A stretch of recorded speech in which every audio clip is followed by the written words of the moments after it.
नमस्कार साथियों, स्वागत है आप सभी का वाईडी एग्रीकल्चर एकेडमी के डिजिटल प्लेटफॉर्म पर। मंडलेश पटेल आप सभी का हार्दिक स्वागत करता हूं। सभी प्यारे अभ्यर्थी, कल का क्लास आप लोगों का नहीं हो पाया। हमारा थोड़ा स्वास्थ्य इस समय सही नहीं चल रहा है। आप लोगों को आवाज़ से लग रही होगी कि थोड़ी आवाज़ चेंज हुई लग रही होगी हमारी, क्योंकि भयंकर जुकाम के बाद अगली स्टेज फीवर की आती है। फिर भी आज थोड़ा राहत का अनुभव हो रहा है तो मैं आपके बीच उपस्थित हूँ। और हमारा जो बिंदु चल रहा था पूर्व क्लास की, अगर मैं बात करूँ पूर्व कक्षा की, तो हम तिलहनी फसलों के बारे में बात कर रहे थे। और तिलहनी फसलों के क्रम में हमने सोयाबीन को ख़त्म कर लिया था, मूंगफली की खेती को ख़त्म कर लिया था। अब हम लोग पढ़ेंगे सूरजमुखी, तिल, अरंडी, कसम, इनको, अलसी, इनको ख़त्म करने के बाद रेपसीड एंड मस्टर्ड पे आएंगे और संपूर्ण तिलहनी फसल को कवर कर लेंगे। उसके बाद हम लोग चारे वाली फसल को पढ़ेंगे और एक क्लास में हम चारे वाली फसल को पढ़ लेंगे। 2 से 3 क्लास हमारी ऐसी आएंगी जो रेसे वाली फसलों की होंगी, उनको भी हम लोग पढ़ लेंगे। फिर हम बात करेंगे आलू, तंबाकू और गन्ना, तीनों बहुत ही महत्वपूर्ण फसलें हैं, उन पर चर्चा करेंगे। और वो अपने 2-2 दिन की क्लासेस होंगी, ठीक है। तो कुल मिला के आपकी 45 लेक्चर में पूरा क्रॉप प्रोडक्शन समाप्त हो जाएगा, बेसिक से लेकर के क्रॉप प्रोडक्शन। उसके बाद हम एंट्री करने वाले हैं न्यूट्रिएंट, आपके फर्टिलाइजर, मैन्योर, बायो फर्टिलाइजर, इन पर बढ़िया सा प्रहार करना है, क्योंकि यहाँ से 3 से 4 प्रश्न देखने को मिलते हैं। उसके बाद टिलेज वगैरह जो टॉपिक हैं, भू परिष्करण, उनको भी अपने चर्चा का बिंदु बनाना है, अच्छे से उनको पढ़ना है। तो अब हम शुरुआत कर देते हैं तिलहनी फसलों के क्रम में सूरजमुखी की खेती।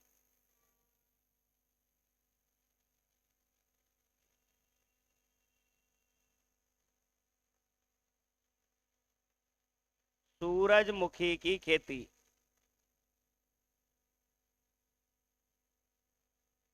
अंग्रेजी में अगर हम इसकी बात करें तो इसको हम क्या बोलेंगे? Cultivation of sunflower. क्या बोलेंगे? Cultivation of sunflower.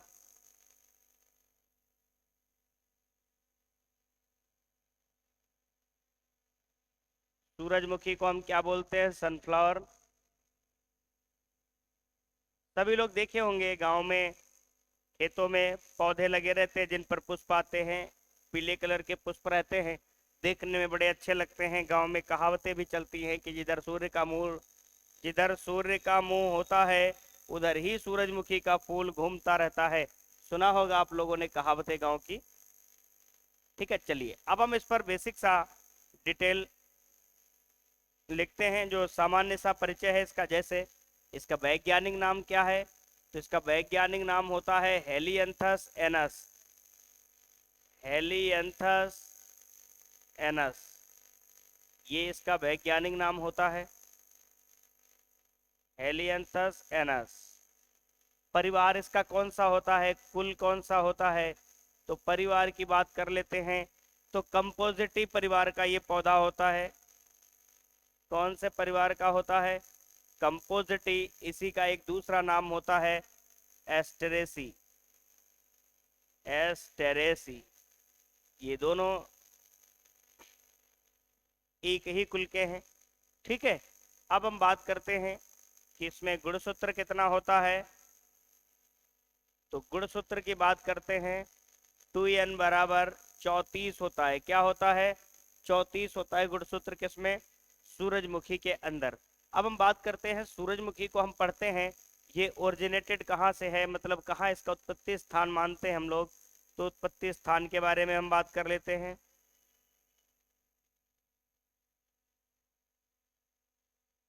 उत्पत्ति स्थान, और उत्पत्ति स्थान कहाँ इसका माना जाता है? तो मैक्सिको। सूरजमुखी का उत्पत्ति स्थान कहाँ माना जाता है? मैक्सिको माना जाता है, ठीक है। अब हम बात करते हैं तेल प्रतिशत, इसमें तेल कितना होता है? तो सूरजमुखी में तेल पाया जाता है 45 से लेकर के 50% तक। खली में प्रोटीन पूछा जाए तो खली में प्रोटीन कितना पाया जाता है?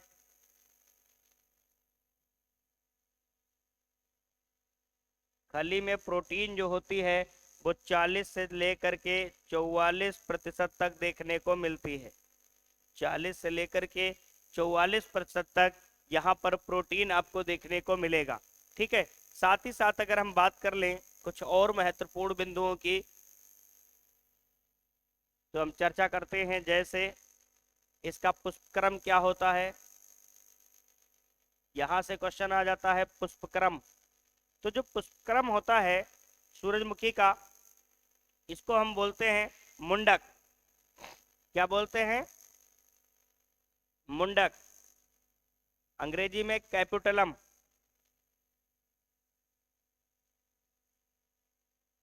कैपिटुलम मुंडक प्रकार का पुष्पक्रम होता है। सूरजमुखी में होता है, गेंदा में होता है।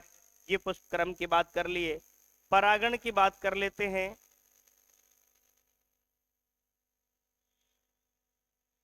परागण इसमें होता है पर परागण। पर परागण होता है। पर परागण होने का कारण क्या होता है? तो पर परागण होने का कारण होता है प्रोटेंडरी दशा का पाया जाना।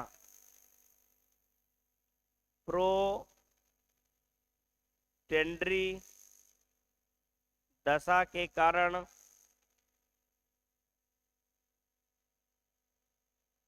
प्रोटेंडरी दशा के कारण पर परागण होता है।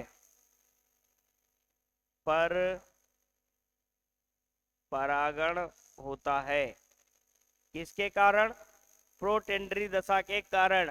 अगर आप ईमानदारी के साथ पुरानी क्लासेस देखे हुए हो तो ये बताने की जरूरत नहीं है कि प्रोटेंडरी क्या होता है।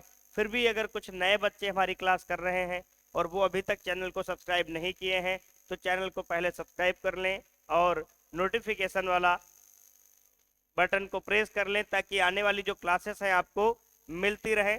हमने एजीटीए पर क्या बच्चों को करना चाहिए, क्या नहीं करना चाहिए, किन चीज़ों से दूर रहना चाहिए, किन चीज़ों के साथ ज़्यादा समय देना चाहिए, इसके लिए हमने एक वीडियो बना दिया है। आप जाएंगे वीडियो सेक्शन में हमारे यूट्यूब चैनल पे जाके आप देख सकते हैं। उसमें लिखा है कि एजीटीए के लिए सबसे जरूरी बातें। अगर आप कृषि प्राविधिक सहायक बनना चाहते हो तो आपके लिए विशेष बातें क्या है उस वीडियो में सब बताया गया है। आप डिटेल से उस वीडियो को देख सकते हैं और उसको शेयर भी कर सकते हैं ताकि जो भ्रम फैला हुआ है उससे आप दूर हो जाएं और आप अच्छाई के साथ चलें और अपना रिजल्ट को सकारात्मक पहलुओं के साथ जोड़कर आगे बढ़ें। तो हमने क्या देखा? प्रोटेंडरी दशा के कारण पर परागण होता है। सूरजमुखी में कृत्रिम परागण भी होता है। क्या होता है? कृत्रिम परागण भी होता है। कृत्रिम परागण भी होता है।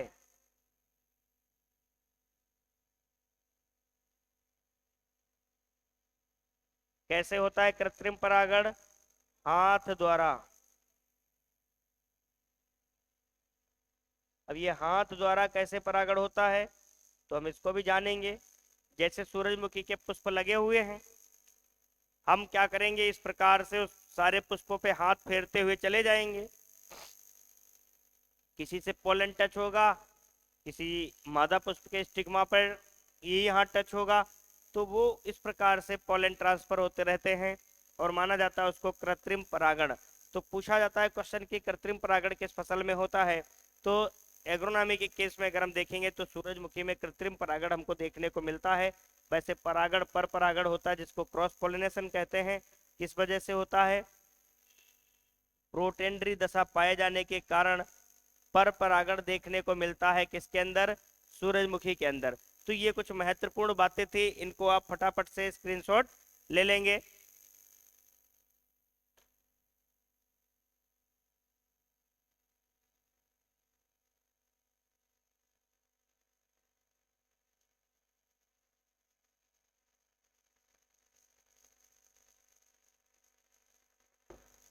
इसको फटाफट से नोट कर लेना।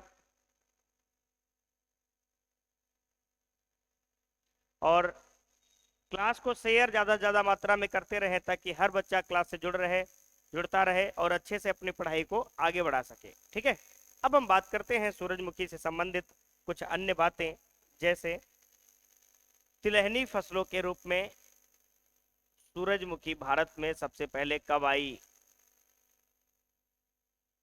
तिलहनी फसलों के रूप में सूरजमुखी का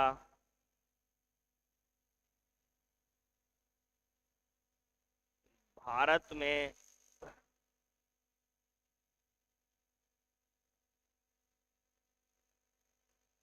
सर्वप्रथम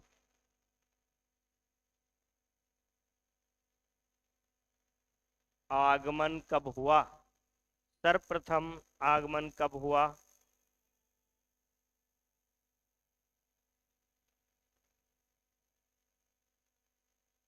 कब हुआ?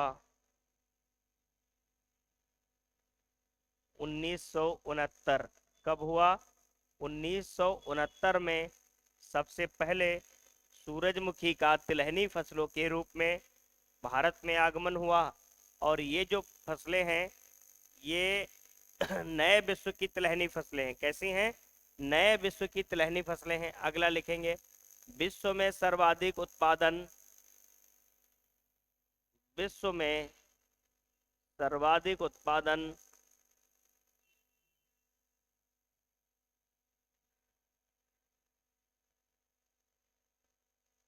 विश्व में सर्वाधिक उत्पादन सूरजमुखी का कहाँ होता है?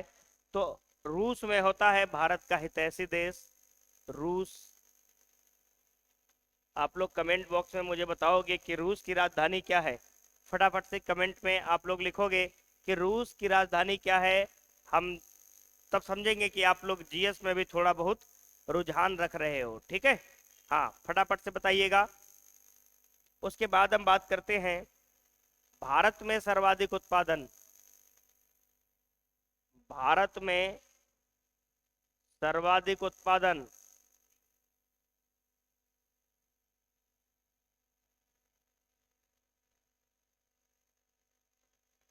तो भारत में सर्वाधिक उत्पादन कहाँ होता है? तो भारत में सर्वाधिक उत्पादन होता है कर्नाटक में। कहाँ होता है? कर्नाटक में। ठीक है, फटाफट से बताइएगा कर्नाटक की राजधानी क्या है। जल्दी जल्दी सब लोग कमेंट बॉक्स में छापते रहो कि कर्नाटक की राजधानी क्या है। आगे हम बात करते हैं कि जो सूरजमुखी है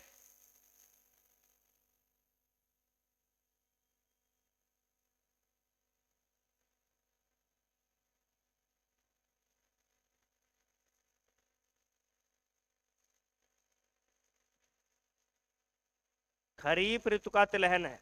किसका है? खरीफ ऋतु का तिलहन। ठीक है, कैसा है? खरीफ ऋतु का तिलहन है, नए विश्व की तिलहनी फसल है, नए विश्व की तिलहनी फसल।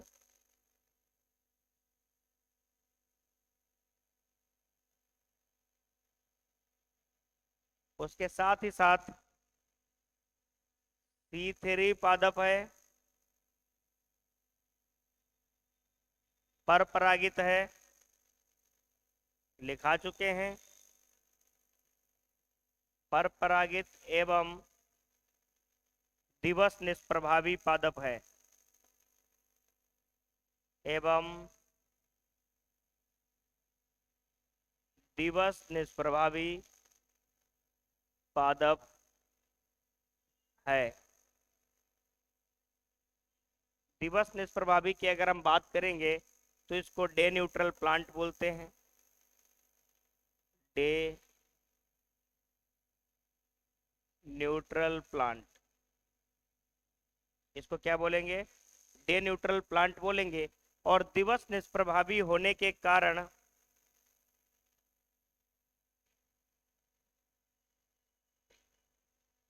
इसी कारण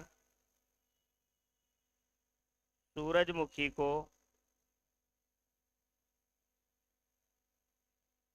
तीनों ऋतुओं में उगाया जाता है। तीनों ऋतुओं में उगाया जाता है।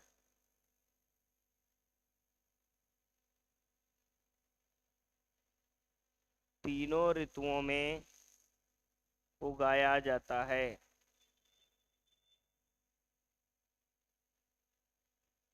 किस कारण इसे तीनों ऋतुओं में उगाया जाता है? दिवस निष्प्रभावी पादप होने के कारण इसे तीनों ऋतुओं में उगाया जाता है। और ये सिंचाई का सूचक पौधा है। सिंचाई का सूचक पौधा।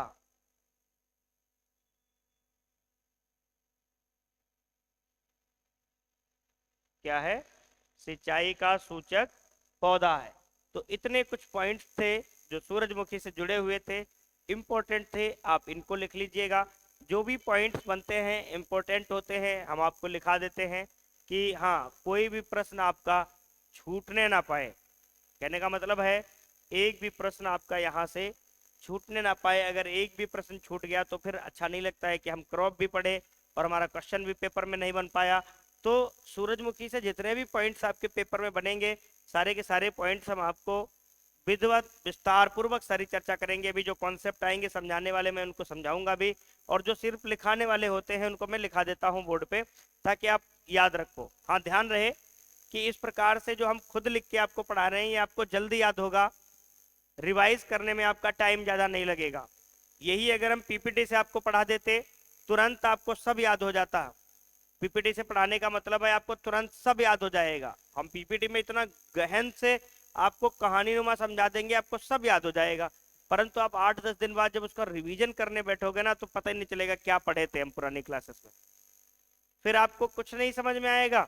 और ये वाली एक बार पीपीटी खोलना, पीडीएफ खोलना, आज हम पढ़ाई दे रहे हैं 1 महीने बाद भी अगर इस पीडीएफ को खोलोगे आपको इसमें 70% चीजें ऐसी लगेंगी कि हमको याद है। ठीक है, ये एक अलग हम लोग क्या है, हम लोग पीपीटी को क्यों एक्सेप्ट नहीं कर पा रहे हैं? फिर भी हमें हर जगह से पीपीटी से पढ़ाया जा रहा है परंतु हम अडॉप्ट नहीं कर पा रहे हैं पीपीटी से। जैसे मान लो हमारी बॉडी है, हमारी बॉडी हमारे खोपड़ी के जो बाल हैं इनको एक्सेप्ट नहीं कर पा रही है, धीरे धीरे से झड़ जा रहे हैं, गिर जा रहे हैं। और फिर बहुत सारे प्रचार वाले आ रहे हैं हेयर लगवा लो, ये करवा लो, वो करवा लो। अरे हमारी बॉडी ही नहीं इनको अडॉप्ट कर पा रही है, हम कितने भी हेयर लगवा लें वो भी गिर जाएंगे। ऐसे ही होता है जब हम प्राइमरी स्कूलिंग जब करते हैं तो श्यामपट जो काला वाला होता है उस पर चाक से लिखा हुआ होता है। हम लोग 10th 12th करते करते हैं व्हाइट बोर्ड से पढ़ के आते हैं या ग्रीन बोर्ड से पढ़ के आते हैं चाक वाले से। एकदम से हम डिजिटलाइजेशन में थोड़ा अजीब सा हमको लगने लगता है। तो हम थोड़ा अपना जुड़ाव अगर एकदम से बदल देंगे तो कहीं ना कहीं हमारे लिए घातक हो जाएगा। हाँ आने वाले समय में पीपीटी का दौर आएगा, आने वाले समय में पीपीटी का दौर आएगा, क्योंकि बच्चा नहीं चाहेगा ज्यादा लंबा टाइम देने के लिए किसी भी कोर्स के लिए। अभी भी बच्चा उबने लगता है, अगर जिस दिन तुम उब गए समझ लो डूब गए। अगर आप अपने कोर्स से ही उबने लगोगे, जिसको पढ़ के ही आप पास होना चाह रहे हो और उसी में आप शॉर्टकट ढूंढ रहे हो, तो फिर आपका कुछ भी नहीं हो सकता। अगर मान लो हम 5 महीने में आपका कोर्स करा रहे हैं फिर भी आप कह रहे हो सर उन सर ने तो 2 ही महीने में निपटा दिया, तो जब उन सर ने 2 महीने में निपटा दिया तो फिर तुम्हारा हमारे पास आने की क्या जरूरत? क्वेश्चन मार्क उठता है कि नहीं उठता? अगर आपने उनका कोर्स ले रखा था, उन सर ने 2 महीने में कोर्स करा दिया, फिर आपने हमारा कोर्स क्यों लिया? आपको तो वहां से 2 महीने में पूरा कोर्स कर लेना चाहिए था। आप फिर भी हमारे यहाँ आए, क्यों आए? क्योंकि वहां आपको संतुष्टि नहीं मिली। तो फिर यहाँ जल्दबाजी की शुरुआत की। तो जल्दबाजी नहीं करना, कंप्लीट लो, इनकम्प्लीट में नहीं मजा आता है। ठीक है, आप इसको नोट कर लेना। आगे हम बात करते हैं सूरजमुखी से जुड़ी हुई कुछ चीजें। जैसे हम बात करते हैं सूरजमुखी के एक हेड का आकार या सूरजमुखी के हेड का आकार। सूरजमुखी के हेड का आकार।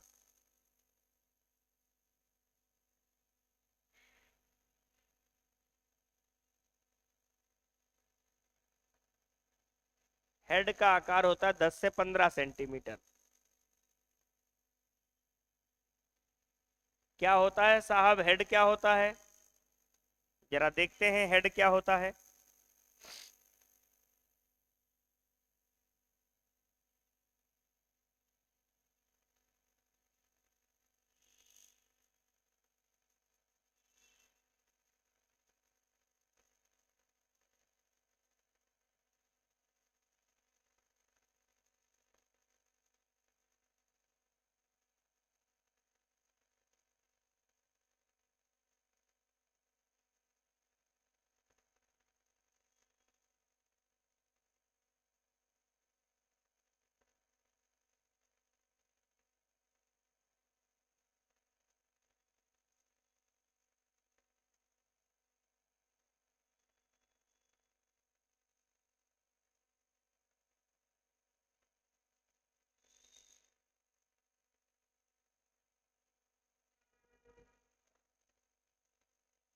ठीक है, इस प्रकार से कुछ आकृति होती है जिसको हम हेड बोलते हैं। आगे इसमें और भी चीजें जुड़ी होती है, जैसे इस प्रकार से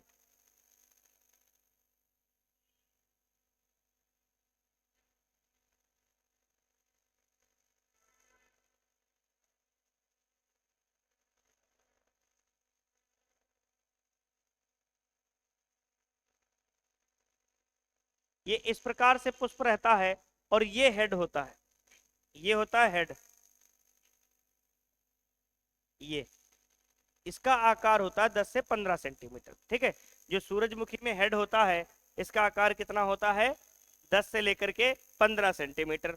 और एक हेड में पंखुड़ियों की संख्या, एक हेड में औसतन पंखुड़ियों की संख्या कितनी होती है? तो लिख लेते हैं,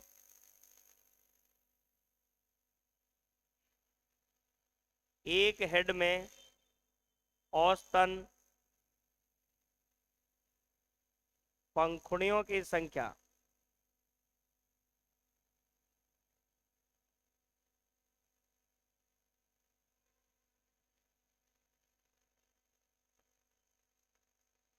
पंखुड़ियां कह लें या पेटल कह लें, तो इनकी संख्या होती है 40 से लेकर के 80,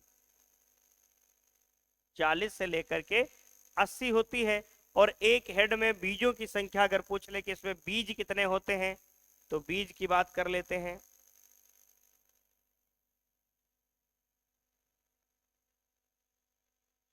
एक हेड में बीजों की संख्या,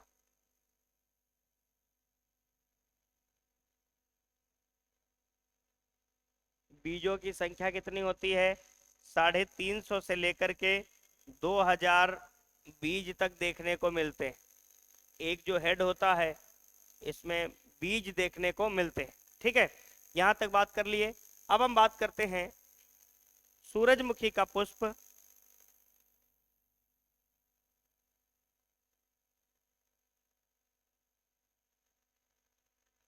सूरजमुखी का पुष्प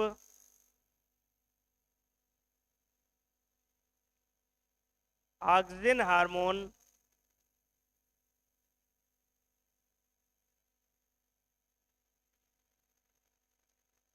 ऑक्सीजन हार्मोन के संश्लेषण के कारण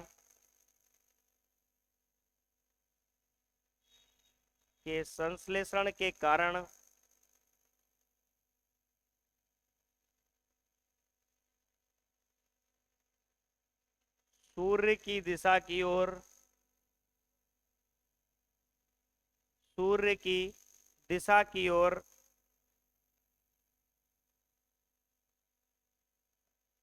मुड़ता रहता है।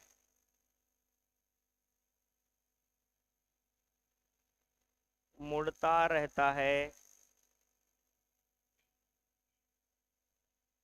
इस घटना को फोटोट्रोपिज्म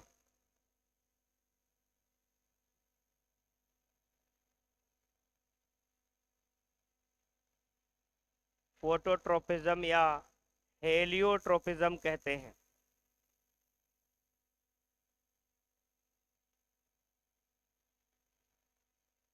या हेलियोट्रोपिज्म कहते हैं। जो सूर्यमुखी का पुष्प होता है ये सूर्य की ओर मुड़ता हुआ चला जाता है, तो ऐसी घटना को हम क्या कहते हैं, हेलियोट्रोपिज्म या प्रोटोट्रोपिज्म कहते हैं। कई बार आप लोगों ने देखा होगा गांव में लोग कहते हैं कि सूरजमुखी का पुष्प जो होता है वो सूर्य की दिशा की ओर मुड़ता है, तो मुड़ता तो है, तो उस मुड़ने की घटना को हम हेलियोट्रोपिज्म या फोटोट्रोपिज्म कहते हैं। ये क्यों होता है, तो ऑक्सिन हार्मोन के संश्लेषण के कारण ऐसा होता है। किसके कारण होता है, ऑक्सिन हार्मोन के संश्लेषण के कारण। क्यों, क्योंकि ऑक्सिन हार्मोन हमेशा टिप पर पाया जाता है, बिल्कुल ऊपर पाया जाता है, और जो उसका पुष्प होता है सूर्य के रोशनी के चलते वो ऑक्सीजन का संश्लेषण करता है, इसलिए सूर्य के चारों ओर मुड़ता रहता है। ठीक है, नोट कर लेना इसको।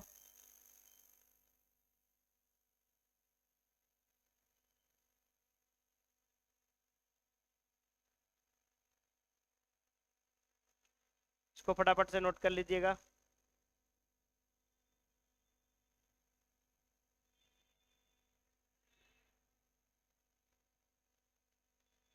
आगे हम लोग बात करेंगे इसके कुछ अन्य बिंदुओं पर जो कि बहुत ज़्यादा चर्चा का विषय रहते हैं और क्वेश्चन भी वहां से आता है।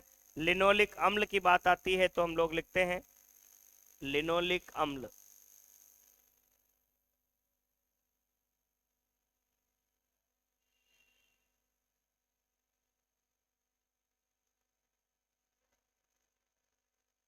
ये क्या है, आवश्यक अमीनो अम्ल है।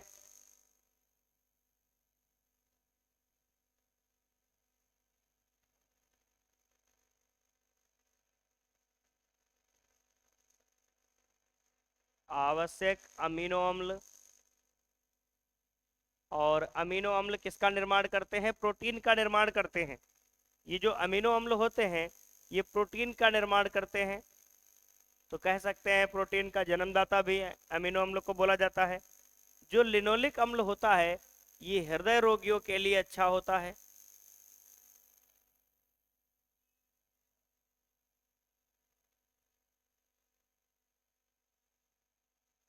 हृदय रोगियों के लिए अच्छा,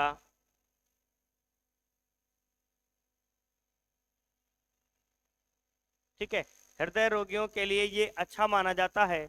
अब बात आती है कि लिनोलिक अम्ल किसमें किसमें ज्यादा पाया जाता है, तो सबसे पहले हम बात करेंगे सोयाबीन। ये जो नए विश्व की फसलें हैं, सोयाबीन में कितना पाया जाएगा, सूरजमुखी में कितना पाया जाएगा,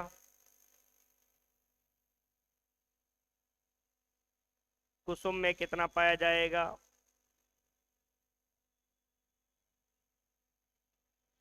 तीनों के बारे में बात करते हैं।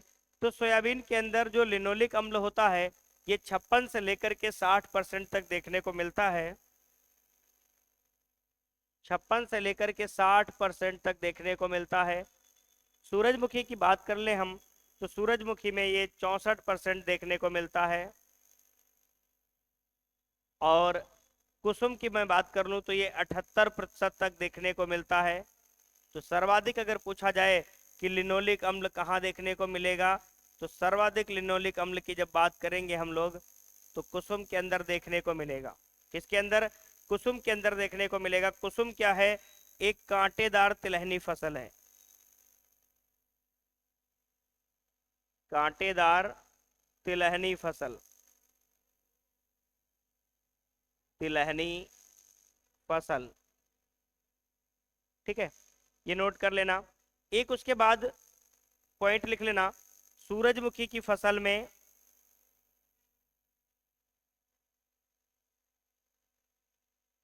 सूरजमुखी की फसल में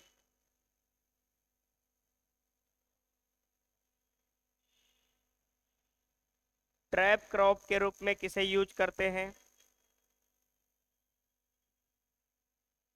ट्रैप क्रॉप, जिसको हम बोलते हैं फंदा फसल।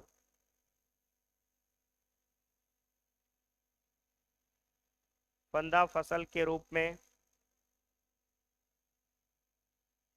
किसे प्रयोग करते हैं या किसे उगाते हैं,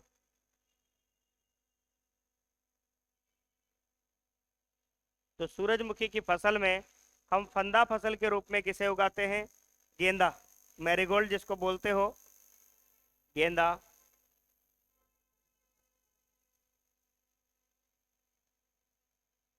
दो प्रकार के गेंदे होते हैं, एक फ्रेंच, एक अफ्रीकन। टैगेटस इरेक्टा, टैगेटस पाचुला, दो नाम होते हैं।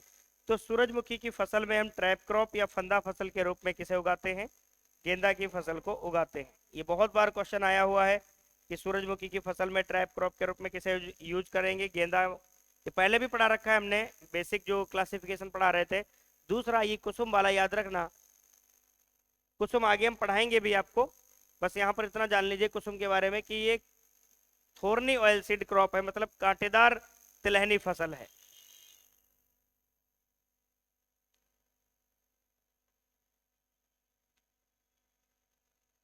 यहां से भी क्वेश्चन आ जाता है कि कांटेदार तिलहनी फसल कौन सी है, तो कुसुम। लिनोलिक एसिड के बारे में हम बात किए, दो प्रकार के एसिड होते हैं, एक लिनोलिक होता है, एक लिनोलिनिक होता है। तो याद रखेंगे ये है लिनोलिक अम्ल, ठीक है, लिनोलिक अम्ल, इसको नोट कर लेना। अब हम उसके बाद बात करेंगे कुछ क्लाइमेटिक कंडीशन पर कि सूरजमुखी को वास्तविक जलवायु दशाएं कैसी चाहिए होती हैं। तो इसकी क्लाइमेटिक कंडीशन की जब हम बात करेंगे, जलवायु दशाएं, तो जब जलवायु की बात करते हैं तो सबसे पहले हमारे सामने बिंदु आता है कि ये खरीफ ऋतु का फसल है। मुख्यतः ये खरीफ ऋतु की फसल है, खरीफ ऋतु की तिलहन है। जब खरीफ ऋतु की तिलहन की बात आएगी तो जलवायु यहाँ पर देखने को मिलती है दो प्रकार से हमको। एक, अंकुरण हो रहा होगा, अंकुरण से लेकर के सीडलिंग तक,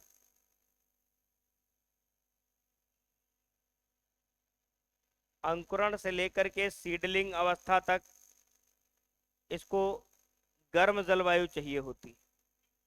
कैसी जलवायु चाहिए होती है? गर्म जलवायु। और सीडलिंग अवस्था से लेकर के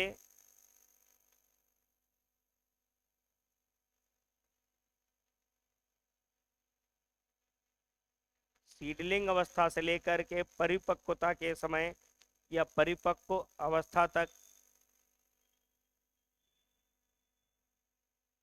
इसको कैसी जलवायु चाहिए? तो यहाँ पर गर्म जलवायु और ठंडी जलवायु।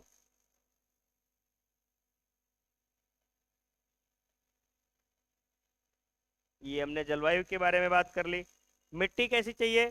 तो मिट्टी दोमट मिट्टी चाहिए होती है जिसका पीएच 6 से लेकर के 6.5 होता है।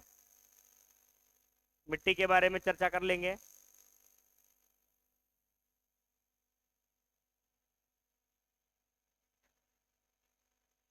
इसको सॉइल कैसी चाहिए? तो बलुई दोमट, सैंडिलोम, ऐसी मिट्टी जिसका पीएच मान 6 से लेकर के 6.5 तक हो, वो मिट्टी सूरजमुखी की खेती के लिए सबसे अच्छी मानी जाती है। अब हम बात कर लेंगे बीज दर की कि इसके लिए कितना सीड रेट हम डालते हैं। बीज दर की बात करते हैं। बीज दर इसकी 8 से 10 केजी पर हेक्टेयर के हिसाब से हम लोग इसकी बीज दर प्रयोग करते हैं। फसल अंतरण की बात करते हैं कि इसमें कितना फसल अंतरण रखते हैं। फसल अंतरण 60 इंटू 20 सेंटीमीटर, मतलब 60 सेंटीमीटर रो टू रो और 20 सेंटीमीटर प्लांट टू प्लांट इसका अंतरण रखते हैं। बीज की गहराई, जब हम बीज बोते हैं तो बीज की गहराई कितना रखते हैं?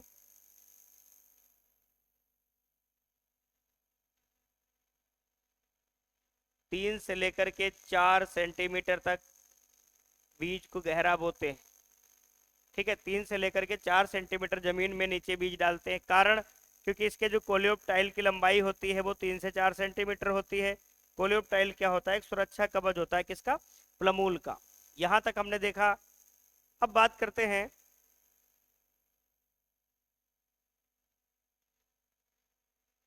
बुवाई को लेकर के। उससे पहले एक यहाँ पर बिंदु लिख लेते हैं स्थायी म्लानी बिंदु,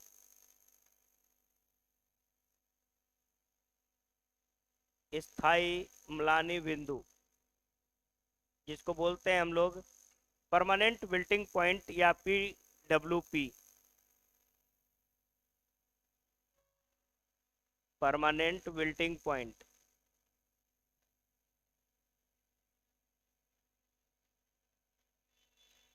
इसको शॉर्ट में PWP भी बोलते हैं, अगर शॉर्ट फॉर्म इसके लिखना चाहो, परमानेंट विल्टिंग पॉइंट। ये क्या होता है परमानेंट विल्टिंग पॉइंट? एक होता है विल्टिंग पॉइंट। विल्टिंग पॉइंट का मतलब होता है पानी की कमी होने पर पौधा विल्ट करने लगे, मुरझाने लगे, उसको हम बोलते हैं विल्टिंग। विल्टिंग दो प्रकार का होता है, एक परमानेंट होता है, एक अल्टीमेट होता है। ये नाम के विपरीत होता है। जो परमानेंट विल्टिंग पॉइंट होता है ये -15 बार वायुमंडल का जो 15 बार का दबाव पड़ेगा उस पर ये उपस्थित होता है। ये वाला म्लानी बिंदु आने पर अगर दोबारा हम पौधे को पानी देते हैं तो पौधा हरा भरा हो जाता है। आप देखे होंगे कद्दू वर्गीय फसलें दोपहर में सूख जाती हैं, पानी डालो शाम को फिर हरी भरी हो जाती हैं। तो स्थायी म्लानी बिंदु पानी के अभाव में मुरझाने जैसा सिम्टम देगा, फिर दोबारा पानी डाल देंगे तो पौधा सही हो जाएगा। एक होता है अस्थायी म्लानी बिंदु जिसको हम बोलते हैं अल्टीमेट विल्टिंग पॉइंट। उस पर अगर पौधा आ गया, मुरझा गया, फिर चाहे तुम उसको समंदर में ले जाके डुबो दो, वो दोबारा जीवित नहीं होता है ये स्थायी लिखा हुआ, परंतु ये सुधर जाता है पानी देने के बाद। अब ये आता है कि स्थायी म्लानी बिंदु की खोज, स्थायी म्लानी बिंदु की खोज किस पर हुई? सूरजमुखी के पौधे पर, सूरजमुखी के पौधे पर।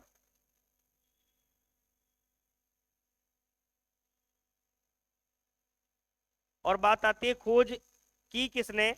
तो दो वैज्ञानिक थे, एक का नाम था ब्रिक्स और दूसरे का नाम था सैंज। इन्होंने 1912 में सूरजमुखी के पौधे पर क्या किया था? परमानेंट विल्टिंग पॉइंट को खोजा था। अब ये क्या होता है, सूरजमुखी का पौधा हल्का सा पानी कम होता है तो ये मुरझाने लगता है। ठीक है, तो हम समझ जाते हैं कि ये परमानेंट विल्टिंग पॉइंट पे पहुंचने वाला है। इसी कारण ये पानी ना मिलने पे मुरझाने लगता है, इसीलिए इसको इंडिकेटर प्लांट ऑफ इरिगेशन बोला जाता है, सिंचाई का सूचक पौधा, जो हम पीछे की स्लाइड में लिखा चुके। अब आप इसको भूलेंगे नहीं बिल्कुल। ये क्वेश्चन बहुत बार आया है कि स्थायी म्लानी बिंदु की खोज किस पर हुई? सूरजमुखी के पौधे पर हुई। कब हुई? 1912 में। किसने की? ब्रिक्स और सैंज ने की। स्थायी म्लानी बिंदु कब आता है? -15 बार पे आता है। ठीक है, आप इसको लिख लेना फटाफट से।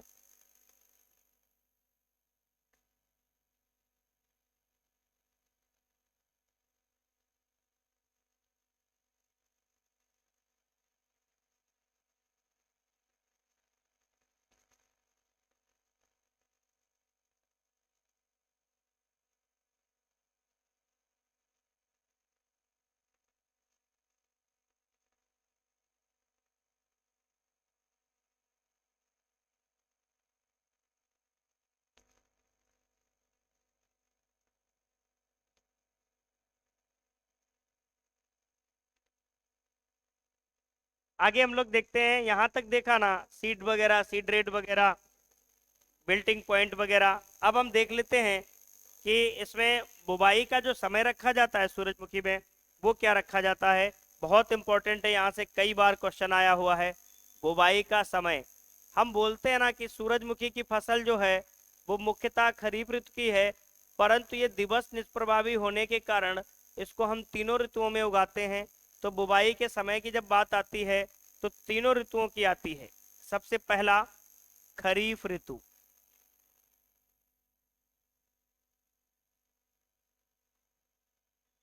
अब खरीफ ऋतु से क्या क्वेश्चन आता है कि इसके बुवाई का समय कब रखा जाता है? तो खरीफ ऋतु में जब हम सूरजमुखी को उगाते हैं तो जुलाई का प्रथम पखवाड़ा, जुलाई का प्रथम पखवाड़ा।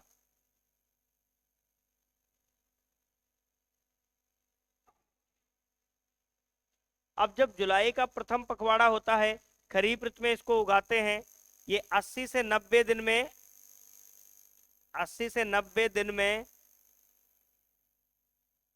पक कर तैयार हो जाती है। पक कर तैयार।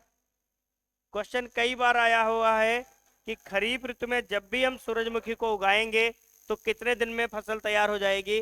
80 से 90 यानी 3 महीने में सूरजमुखी हमें फसल की इल्ड मिल जाएगी। अब जब बात आती है खरीफ ऋतु आती है तो मानसून का फेज होता है। मानसून के फेज होने के कारण इसमें सिंचाई की आवश्यकता नहीं पड़ती है। सिंचाई की आवश्यकता नहीं।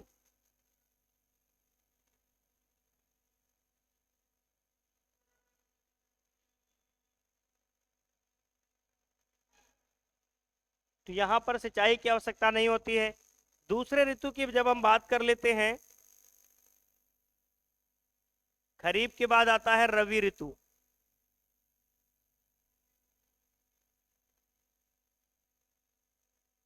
रवि ऋतु की जब हम सूरजमुखी उगाते हैं तो ये अक्टूबर का द्वितीय पखवाड़ा, अक्टूबर का द्वितीय पखवाड़ा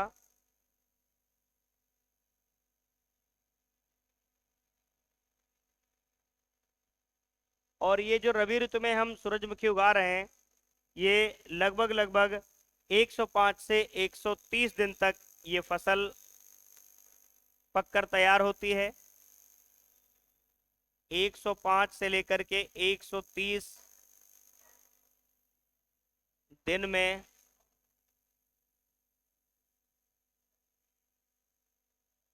और जब भी हम रबी ऋतु की सूरजमुखी उगाते हैं तो यहाँ पर 4 सिंचाई की आवश्यकता पड़ती है।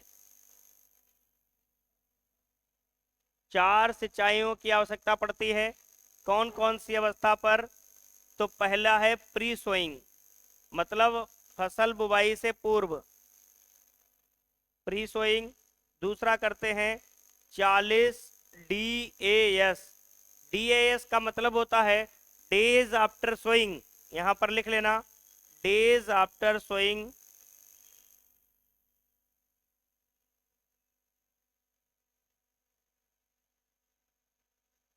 जहां पर DAS लिखा हो आप समझ जाना डेज आफ्टर सोइंग मतलब 40 दिन बाद सिंचाई करेंगे। तीसरा 75 दिन के बाद हम सिंचाई करेंगे, तीसरी सिंचाई। और चौथा 105 DAS। ये चारों सिंचाई की स्टेजेस हैं जो रबी ऋतु में हमें सिंचाई करने के लिए जरूरत पड़ती है। उसके बाद तीसरी जो ऋतु आती है जायद। जायद ऋतु। जायद ऋतु की जब हम बात करते हैं तो बुवाई का जो इसका समय होता है मार्च का प्रथम पखवाड़ा, मार्च का प्रथम पखवाड़ा। और ये 100 से लेकर के 110 दिन में पककर तैयार हो जाती है।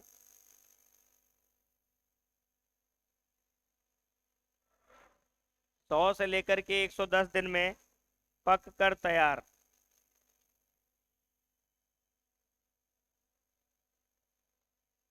अब जायद ऋतु की जब हम बात करते हैं तो जायद ऋतु में जब हम सूरजमुखी में सिंचाई की बात करेंगे तो 4 से लेकर के 8 सिंचाइयां करनी पड़ती हैं।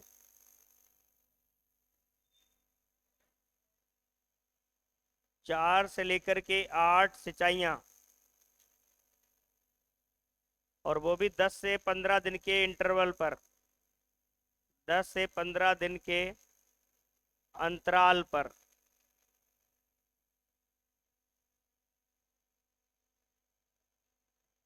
ये हो गया इसके सिंचाई का सीन। उसके बाद एक बॉक्स में लिख लेना जो बहुत ज़्यादा इंपॉर्टेंट है, अगर आप बड़े लेवल का एग्जाम देने जाओगे तो यहाँ से क्वेश्चन देखने को हो सकता है आपको मिल जाए।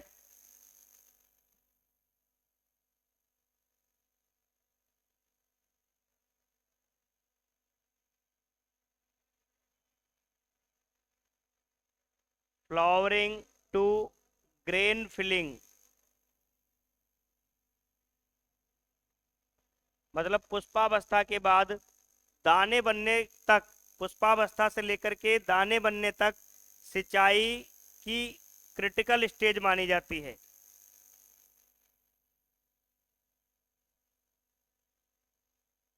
Critical phase of irrigation.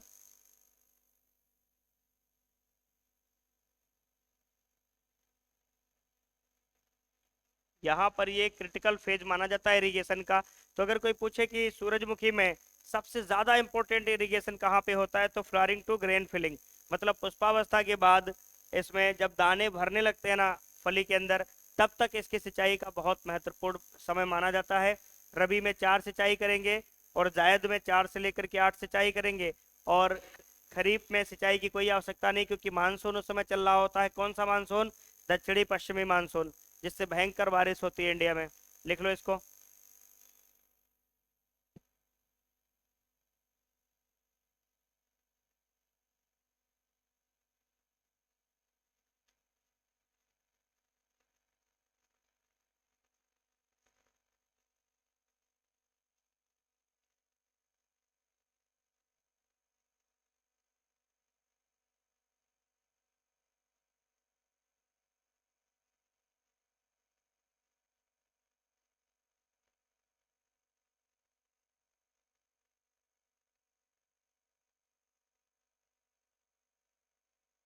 आगे हम लोग इसके वैरायटी पे चर्चा कर लेते हैं।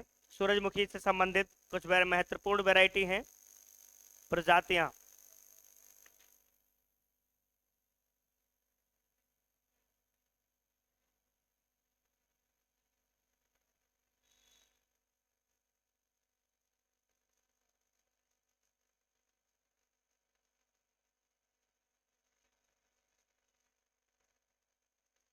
प्रजातियों में बात करते हैं पहली संकर।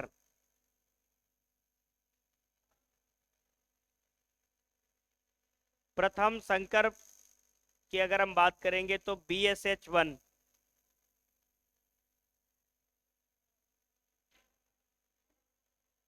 BSH फर्स्ट जो है वो सूरजमुखी की पहली संकर वैरायटी है। उसके बाद दिव्यामुखी, ज्वालामुखी,